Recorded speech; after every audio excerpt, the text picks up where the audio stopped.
어느 운송회사의 사장이 사원들에게 선박이 토요일 밤늦게 도착하기 때문에 일요일에 모두 나와서 선박에 짐을 내리라고 하는 특별 지시를 내렸습니다. 그러자 한 청년이 사장에게 가서 이렇게 말을 합니다. 사장님, 내일은 주일이기 때문에 저는 일을 나올 수가 없습니다. 하나님께 예배해야 합니다. 그러자 사장이 자신의 지시를 거역하는 사람과 함께 일할 수 없다고 말을 하면서 회사를 그만두든지 아니면 일요일에 나와서 일을 하든지 둘 중에 하나를 선택하라고 말합니다.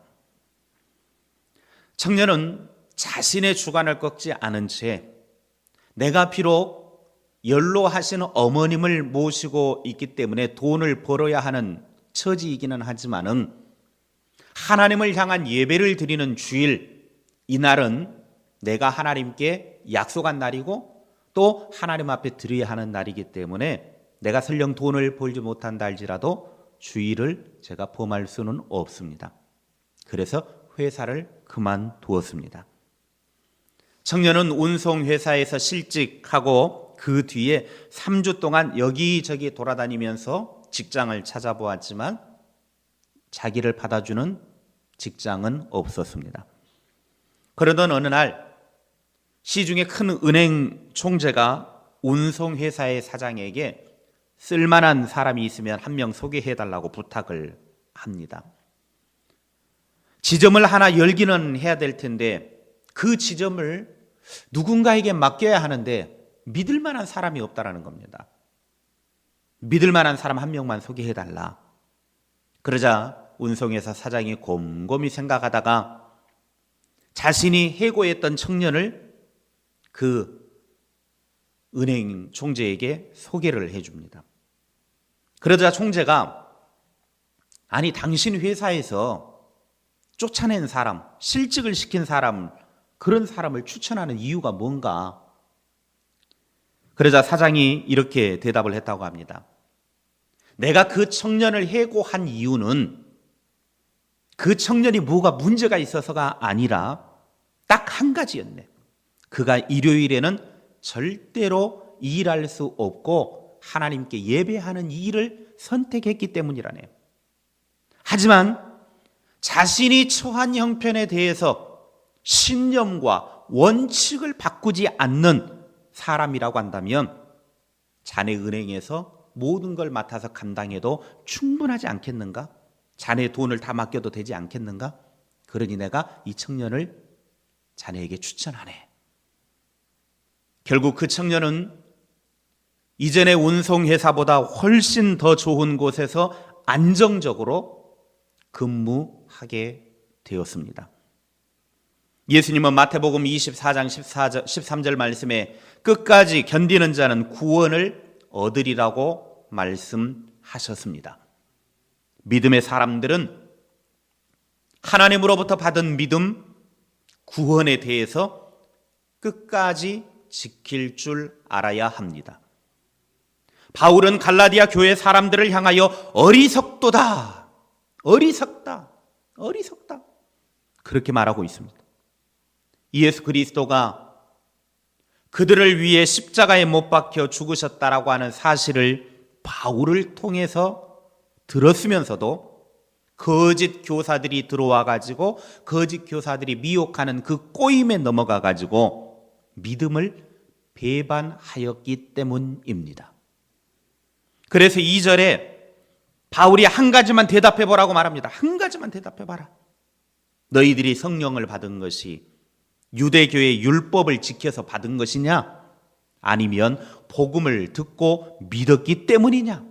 한번 말해봐라. 너희가 구원을 받은 것이, 성령을 받은 것이 율법을 지킨 행위 때문이냐? 아니면 복음을 믿고 듣고 믿었기 때문이냐? 대답해봐라.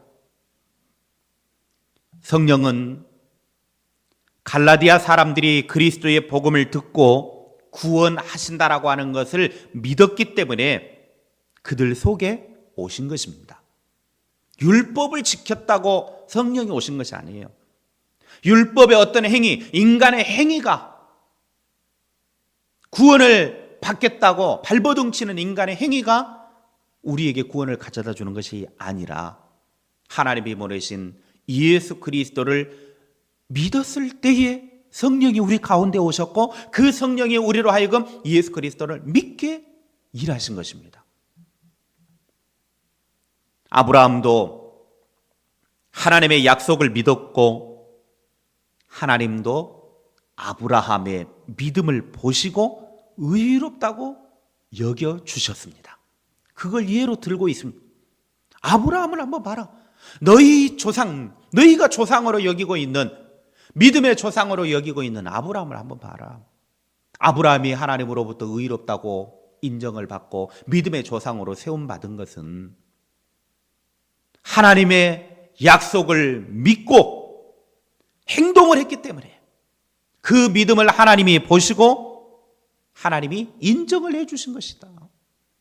아브라함이 의롭게 된 것이 율법을 지켜서가 아니라 하나님의 약속을 믿었기 때문이다. 너희들도 그걸 인정하고 있지 않느냐? 지금 갈라디아 교회 사람들에게 이야기하고 있습니다. 그러나 갈라디아 지역에 있는 사람들은 복음을 받아들이고 성령 안에서 살기 시작을 하다가 이제는 다시 옛날로 돌아가 버리고 말았습니다. 복음을 받아들이기 전에, 예수님을 만나기 전의 모습으로 다시 돌아가서 자기 힘으로 살려고 애쓰고 있습니다. 자기 힘으로 구원받으려고 율법으로 돌아가는 것입니다. 그러니 어리석은 사람이라고 책망을 받는 것입니다. 십자가가 구원의 진리인 줄 알면서도 옛 본능에 이끌려서 성령으로 시작했다가 육체로 마치려고 하는 믿음의 후퇴를 보고서 사도 바울은 어리석은 사람들이다, 그렇게 꾸짖고 있습니다. 신앙의 자존심을 지키지 못하고 헛된 것들을 추구하는 사람은 어리석은 사람입니다. 진리를 받아들이고 나서, 차원 높은 진리를 받아들이고 나서 하찮은 것들로 다시금 돌아가는 것은 우스운 것입니다. 지금 갈라디아 지역의 사람들은 수준 높은 복음의 진리를 받고 나서 구원에 이르고 난 다음에 육신의 욕망과 거짓 교사들의 가르침에 미혹이 돼가지고 다시금 저 옛날로 후퇴하고 말았더라는 것입니다. 그러니까 바울이 어리석은 사람들이다. 이 어리석은 사람들아. 여기에서 바울이 말하는 어리석다라고 하는 말의 헬라어의 뜻은 죄를 분별할 수 있는 능력이 그 안에 있으면서도 그 능력을 사용하지 않는 것을 말합니다. 분명히 죄를 다스릴 수 있고 무엇이 죄인지 아닌지 분별할 수 있는 능력이 있는데 그 능력을 활용하지 않고 그냥 본능으로 맡겨버리는 거예요. 육신의 생각대로 맡겨버리는 거예요. 그래가지고 그 미혹에 넘어가서 그냥 죄악에 빠지는 것을 어리석다라고 표현을 하고 있습니다. 갈라디아 교인들은 유대에서 온 거짓 교사들의 가르침에 너무 쉽게 미혹이 되었습니다. 그들은 바울의 가르침을 따라 믿음으로 성령을 받았기는 했지만 거짓 교사들의 교묘한 감언 이설에 속아 넘어가가지고 다시 율법의 행위로 돌아가야 구원을 얻는다고 옛날로 돌아가 버리고 만 것입니다. 우리가 잘 알다시피 계속해서 우리가 갈라디아서를 통해서 공부한 것이 무엇입니까? 율법의 행위로는 구원을 얻을 자가 없다. 그런데 이들은 다시금 율법의 행위로 돌아가겠다라는 것입니다. 그 율법의 행위로 돌아가야 구원을 받겠다라는 거예요. 그러니 아이고 이 어리석은 자들아, 이 어리석은 자들아, 어리석은 자들아.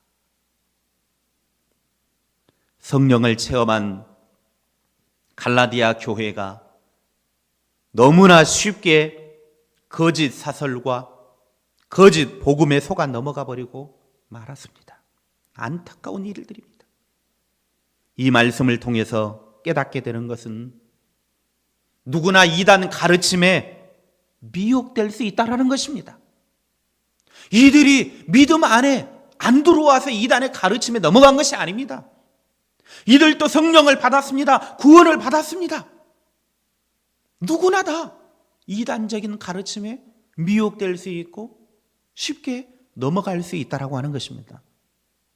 그러므로 성도는 누구든지 항상 깨어 있어야 되고 진리의 말씀 위에 견고하게 믿음을 세워야 이런 유혹이 와도 물리칠 수가 있는 것입니다.